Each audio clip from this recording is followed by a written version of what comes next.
haber mejorado, qué mejorarían de esa formación que hemos recibido.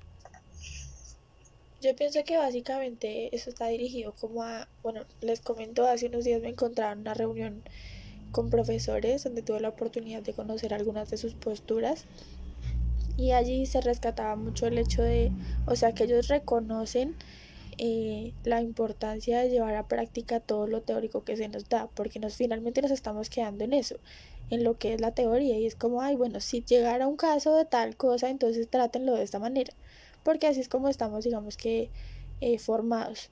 Pero la importancia, pues digamos que reside en que es digamos que la necesidad de llevar todo esto a la práctica, de que es en la práctica, en un contexto real, en situaciones reales, donde uno realmente adquiere conocimiento conjunto y que puede realmente contribuir a la educación, a la formación de nosotros como psicólogos.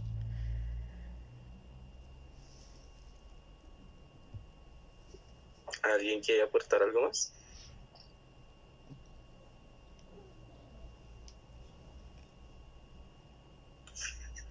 Yo siento que es necesario cambiar muchas cosas, o que me hubiese gustado cambiar muchas cosas por lo que les dije al principio. Venimos de una formación que no nos da como ese aporte crítico frente a lo que nos están enseñando. Tragamos entero todas nuestras vidas y como que hasta ahorita vamos empezando a abrir los ojos y de a poquitos, ¿no? Porque no tenemos la capacidad como de empezar a embutir más información, por decirlo de alguna manera, social, económica y política que realmente no conocíamos y que siento que pudo ser necesaria desde que empezamos a educarnos, por ejemplo en el colegio, ¿sí? Que todos los aspectos sociales, económicos y políticos que veíamos allá eran del pasado, pero nunca nos enseñaban cómo analizar y ver las perspectivas de la hora, de cómo estas cosas pueden afectar a futuro, cómo nos pueden afectar a nosotros como ciudadanos, como estudiantes, como futuros profesionales, ¿sí? Entonces, digamos, todo este proceso educativo siento que ha tenido muchas lagunas, por decirlo de alguna manera, que realmente ahora siento que nos hicieron falta y que hubiesen sido más útiles que aprender puras fórmulas matemáticas, aprender, yo qué sé, cosas históricas, de cosas que realmente ahorita no tienen un impacto o no tienen importancia y que era lo que evaluaban anteriormente. Ok, yo sí creo que con respecto a lo que sería la educación y lo que cambiaría de ella, estaría un poquito en desacuerdo con lo que dice Sofía acerca de la historia. Yo creo que el aprender de historia es muy importante, porque a fin de cuentas, pues de eso nos data la teoría, y de la historia, pues mal dicen por ahí, el que no conoce esa historia está condenado a repetirla. Pero el conocimiento acerca de historia yo creo que nos da cuenta y nos permite ser críticos. Y cuando digo que nos da cuenta es que nos permite mirar atrás y saber todo lo que había estado mal, cómo han mejorado y qué se puede mejorar.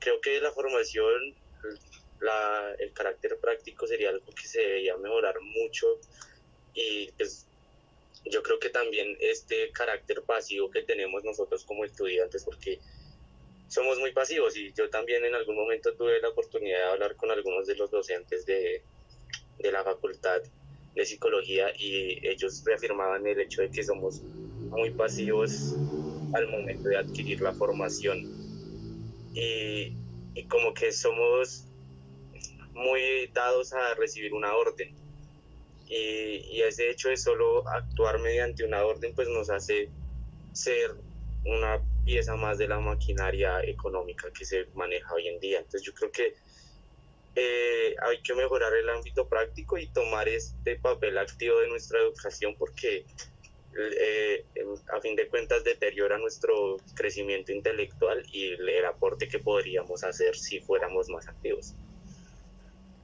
Sí, yo concuerdo con lo que acabas de mencionar. De hecho, iba a intervenir cuando Sofía dijo lo de digamos que no considerar tanto la parte histórica, porque eso pues finalmente es lo que nos da los cimientos para podernos movilizar en una hora, ¿no?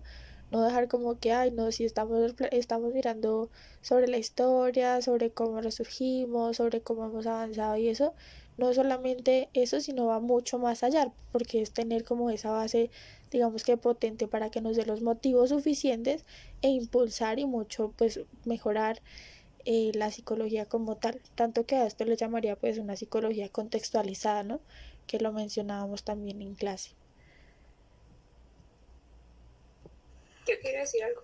Bueno, no sé si entendí bien la pregunta, pero era como, ¿qué es lo que quiero cambiar? O, sí, más o menos. Ah, Sí, sí. siento yo que desde la psicología, desde la formación que he tenido en psicología, siento que ha sido como muy externa. Hasta ahorita fue que, o sea, que yo realmente siento que nos empezaron a meter como autores más de este lado y pensamientos aterrizados a esta realidad, no tanto desde afuera. Y eso lo he visto literalmente desde el colegio, porque con lo que decían de la formación de historia, a mí personalmente nunca me enseñaron historia de Colombia. A mí siempre me enseñaron historia de afuera. Segunda Guerra Mundial, Primera Guerra Mundial, la Guerra Fría, bueno, todo esto. Pero nunca me enseñaron, qué sé yo, la toma del Palacio de Justicia. Eso yo lo aprendí porque mi mamá me lo enseñó, pero nunca le dieron importancia a eso. Y siento que a partir del desconocimiento es algo que obviamente dictamina muchas cosas sobre cómo te desarrollas como psicólogo. Y hay algo que a mí me molestaba un poquito y era como todo lo de la práctica también, porque siento que a ti te pueden dar todo el contenido teórico que quieran, pero si no lo pones en práctica como que realmente no lo entiendes. Y también muchísimo que se olvidan de ese componente afectivo, es como que lo olvidan por completo, no eres una persona que siente, no eres una persona que tiene dificultades, sino tienes que sentarte acá, aprender, absorber, sobre todo memoria, como memorizarte todo lo que hay en un libro para que puedas graduarte, por ejemplo. Siento que hasta un punto eso es lo que te intentan meter en la cabeza. Y sí, se pierde todo como ese componente emocional de las personas, como si tuvieras que rendir igual así estés pasando por una situación tenaz. Entonces, creo yo que eso es lo que cambiaría. Creo que sí. Sí, yo estoy de acuerdo con Pablo sobre la práctica, porque lo que dice ella, siento que nos mete mucha teoría, pero cuando vamos a salir a la vida real, toda la teoría se desvanece y las cosas no se ven como se ven en los libros, como nos dicen los libros, ¿sí? Nosotros, digamos, a este punto de nuestra carrera, sabemos cuáles son los síntomas de ansiedad, depresión, etcétera, pero cómo realmente se ven, o sea, cómo los manifiesta una persona, porque todos somos diferentes, todos los vamos a manifestar de formas diferentes.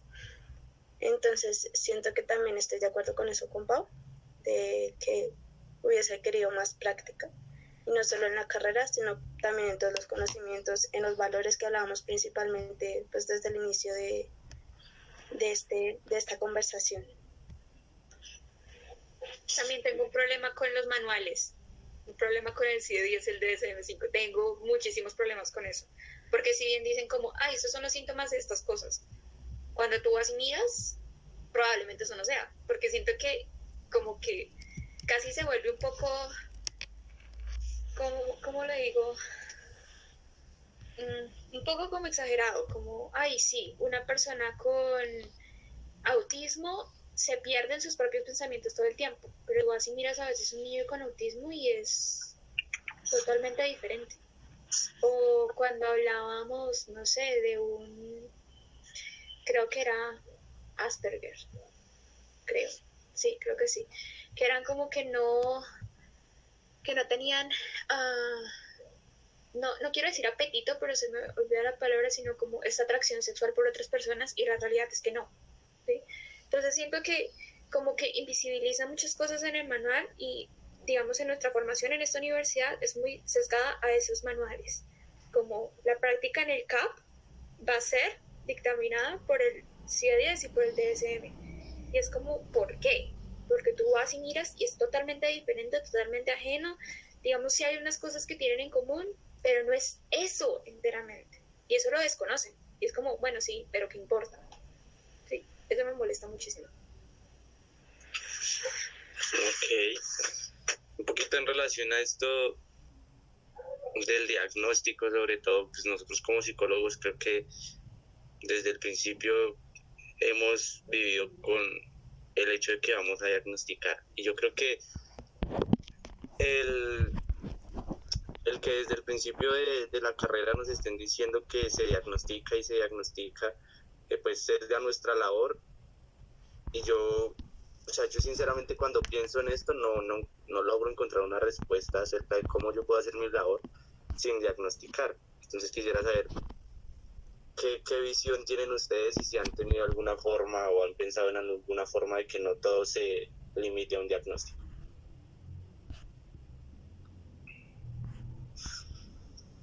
Pues yo, como lo decía antes, lo que les digo, tanto nos han metido a la cabeza de un diagnóstico, siempre que vamos a tener que hacerlo sí o sí. Es como, no importa si esta persona no encaja, no sé, en ansiedad, no importa si esta persona no encaja en depresión completamente. A mí me dijeron, por una prueba que me hicieron, que yo no tenía depresión, pero que como tenían que darme un diagnóstico, yo tenía una tristeza crónica. Y yo quedé como, pero, o sea, ¿por qué? No? Yo no necesito un diagnóstico, porque al final y al cabo, una persona que va a un psicólogo no necesita que le digan, ay, es que usted tiene un trastorno de personalidad tenaz, grado, no sé. A esa persona no le va a servir de nada el diagnóstico, pero igual a ti te lo meten hasta por los ojos y llegas a un punto donde no tienes otra opción. Entonces, no sé cómo ejercer sin tener que dar un diagnóstico, porque no es como que te hubieran dado otra opción. Y no sé, me corrigen, pero como lo decía Jason, desde el inicio fue como ustedes como psicólogos evalúan, diagnostican e intervienen, pero ¿hasta qué punto ese diagnóstico me es útil o le es útil a la otra persona? Creo que eso es una línea que es supremamente borrosa para nosotros. Sí, dale. Siento que es el impulso natural de empezar a categorizar todo, ¿no? Ponerle nombre a lo que sea. Sí, o sea, porque pues esa es la educación, ¿no? Como tienen que valorar y saber si esta persona tiene depresión, porque esta persona pues está triste. Entonces si esta persona está triste, eso significa que tiene depresión. Como que eso es una asociación que uno como que inconscientemente va haciendo por la formación que tiene. Entonces como, ay, esa persona se mueve mucho. No, esa persona fijo va a tener, no sé yo, un trastorno de hiperactividad. Ojo, no es lo que yo pienso, pero siento que, o sea, igual están formados bajo un modelo donde tienes que, como lo decía Sofía, clasificar. Es como, resulta algo natural en la labor de un psicólogo, pero no debería ser así. Es que hoy en día todo lo que busca como la educación es clasificar a los estudiantes y a las personas, porque sienten como que es más manejable. Es lo que decía la profe ahora, de si te puedo clasificar en cierto estigma, ya puedo manejar y puedo saber cómo tratarte, cuando las cosas no deberían ser así, o pues no en su mayoría. Sé que hay cosas en las que uno sí debe como saber su diagnóstico, toda la cosa para saber tratar, pero como que siento que eso va en base más que todo, como que conlleva a la discriminación, como que fomenta que se discriminen a los muchachos, como que altera todo como ese proceso de aprendizaje que debería ser como más naturalizado. Sí, precisamente eso pensaba yo y es desde la profesión como psicólogo todo gira en torno a un diagnóstico, así la persona no tenga una afectación que se pueda comprobar de forma, o sea, que no sea algo que realmente no lo haga funcional, ¿sí? Pero siempre va a haber un diagnóstico. Y creo yo que, digamos, sobre todo en niños, cuando se habla de pues, la psicología educativa o la psicología pues, ya dirigida hacia los niños, el diagnóstico no sirve, porque al final muchos de los niños no van a comprender por qué están siendo diagnosticados ni qué tienen, ¿sí? Y a los niños no les va a interesar qué les está pasando, sino el hecho de que ya no quieren que suceda, o el hecho de que quieren entender qué les está pasando y cómo pueden solucionarlo. Entonces yo creo que hay algo que también va como desde los modelos económicos y es necesitamos que todo sea rápido y pues el diagnóstico es una forma rápida de decidir un tratamiento y no tener a una persona en tratamiento por años o que tenga un nivel de funcionalidad, que la palabra también está mal empleada, bajo dentro de la sociedad. Entonces considero yo que hay muchos cambios que hacer y hay como que replantearse el rol, que es algo que venimos haciendo desde este semestre, y es replantearse ese rol del psicólogo frente a los problemas y los contextos que se viven y que vive la persona. Entonces, para continuar y como cambiar un poquito el tema del diagnóstico para no ponernos tan densos, yo quisiera saber cuál es su perspectiva de las doctrinas o las corrientes del pensamiento externas que intervienen en nuestros procesos educativos. ¿Cuál es esa postura de ustedes acerca de si se deben usar o no, o deben usarse pero con ciertos criterios?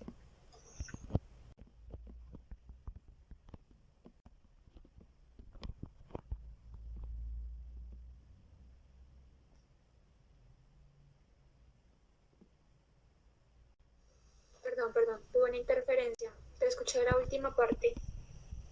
¿Sobre se debe usar qué exactamente? Estaba hablando un poco de las doctrinas o los pensamientos externos, pues lo que veníamos hablando del pensamiento occidental, el anglosajón. ¿Cuál es esa postura de ustedes acerca de esto, si se deberían usar o no, o bajo ciertos criterios? Siento que bajo ciertos criterios. Obviamente como que gran parte de lo que sabes como psicólogo viene de allá afuera, como conceptos principales de conductismo, muchísimos trastornos fueron diagnosticados por autores, pues, no sé, europeos, norteamericanos, en fin. Pero igual siento que todos esos modelos tienen que aterrizarse al contexto en el que estés, porque no puedes mirar a las personas igual, y es todo lo que he venido diciendo a través del podcast. Y era como, ningún ser es igual a otro, ninguna realidad es igual a otra, por lo tanto el modelo no puede aplicarse de una forma un poco cuadrática para todos, porque no va a funcionar.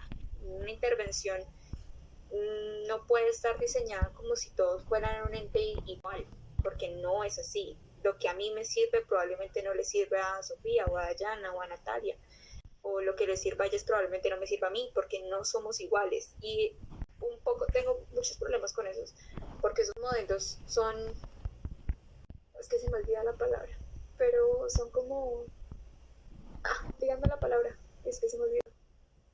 ¿Reduccionistas? Sí, pero no es esa. Como, bueno, sí, digamos como vistos de que todos somos iguales, pero pues no contemplan, digamos, la diferencia.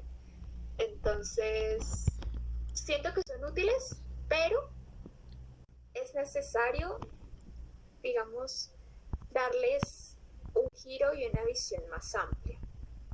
Eso es como lo que yo pienso. ¿Alguien más? Sí, yo estoy de acuerdo con Paula. Siento que, o sea, sí podríamos llegar a usarlos, pues porque a fin de cuentas han podido como determinar muchas de las razones o muchas de las causas de comportamiento humano desde algunas perspectivas, ¿no? Pero sí siento que es necesario también que los modifiquemos desde nuestro contexto colombiano, ¿sí? Porque las necesidades por las que nosotros pasamos como colombianos son totalmente diferentes, digamos, a estos europeos, a estadounidenses, etcétera. Pero que también necesitamos comprender qué es lo que está sucediendo dentro de nuestra psicología nacional, por decirlo de alguna manera. Ok, ya como pues para terminar esto, como el último tema sería estos debates que hemos tenido en clase también de la profe Aura, y es acerca de la posibilidad de implantar un modelo heterogéneo de la educación en Colombia. Entonces quiero pues saber cuál es su opinión acerca de ello, si es posible, si no, el por qué. yo siento que ahí pueden intervenir muchísimas cosas. Por lo menos, o sea, la intención está ahí, las ganas están ahí, hay profesionales que quieren hacerlo, estudiantes que quieren un cambio porque es necesario, es algo que se debe hacer, pero mientras haya todo un gobierno que no quiera cambiar, que no quiera invertir, que no quiera transformar, no va a ocurrir nada. Porque, digamos, yo hablaba con un psicólogo y él me decía que obviamente todos hacemos parte de un sistema y obviamente todos contribuimos a un cambio, pero no tenemos el mismo grado de responsabilidad. No es, digamos, lo mismo mi responsabilidad al cambio a la responsabilidad, no sé, de un senador. Entonces, creo que hasta que de verdad no haya una gran cantidad de personas que tengan poder, que quieran un cambio, no creo que vaya a ocurrir nada, porque lo hemos visto, ¿no? Mientras sigan las mismas personas en el poder, nada va a cambiar. Entonces, eso. ¿Alguien más? Pues era algo, ese tema también lo conversamos en clase, ¿no? Y me acuerdo mucho que Jason dijo que era una perspectiva demasiado utópica, porque digamos dentro de nuestro contexto colombiano, dentro de la desigualdad, el conflicto, las políticas que se han ejercido a nivel educativo, económico, social, etcétera, nos dificultan mucho, digamos, ese proceso, ¿sí?, de heterogeneizar la educación, ¿sí? Porque, por ejemplo, a nivel de educación pública somos 40 a 50 estudiantes por profesor. Entonces, que el profesor pueda centrarse en las diferencias individuales de todos sus estudiantes es complejo, y todos viven en situaciones completamente diferentes, en condiciones familiares, personales, sociales, hasta dentro del contexto educativo totalmente diferentes. Entonces siento que lo que dice Pau es cierto, es necesario. Realmente siento que sería como muy bueno que pudiéramos llegar a un nivel educativo heterogéneo, pero también siento que necesitamos de muchas reformas a nivel social, a nivel educativo, para poder lograrlo, ¿sí? A nivel político, lo que dice Pau, de que no sirve que empiecen a llegar los mismos que están mandando desde hace 20, 50 años, si van a ejercer el mismo poder como tan individual, como desde la perspectiva de ellos y lo que genera bien para ellos, sino para la población en general. Entonces siento que son muchos factores los que influyen en esta perspectiva.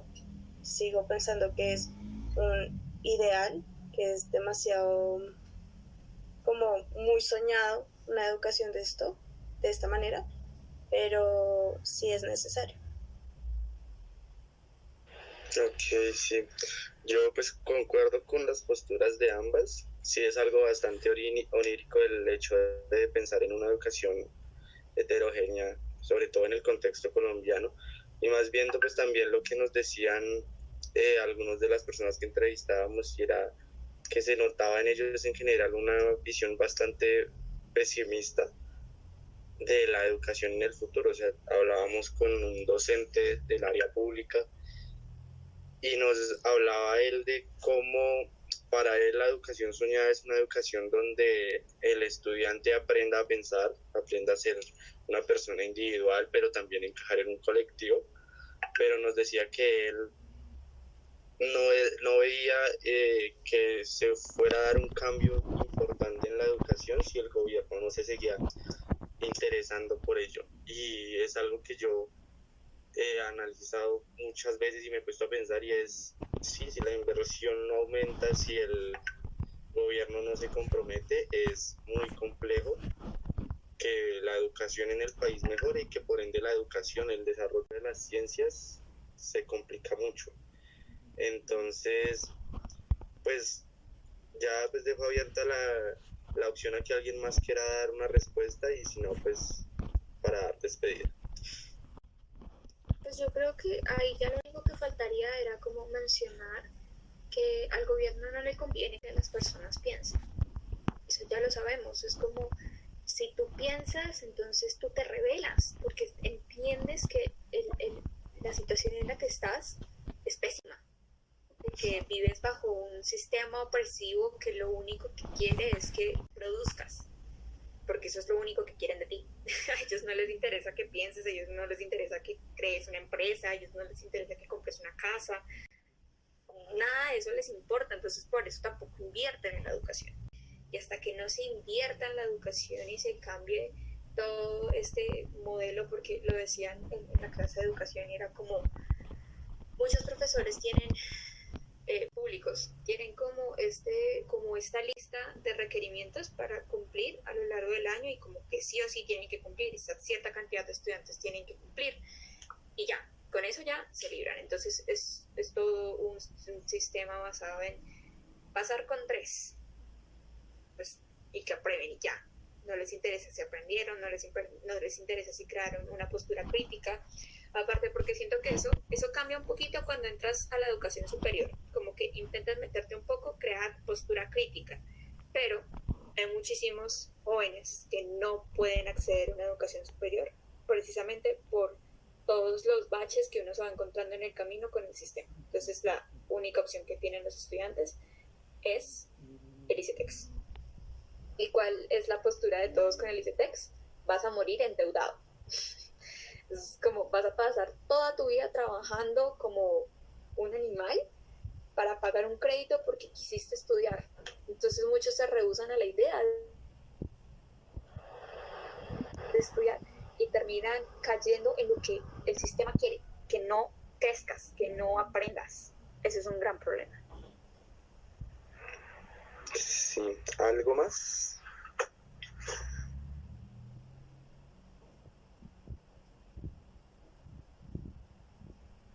Entonces, muchas gracias por participar, por ayudarnos. Pues los resultados los van a saber la próxima semana. Que espero que a todos nos vaya muy bien. Muchas gracias por ayudarnos. Y pues que tengan buena noche. Y por favor, Natalia y Angie, quédense conmigo.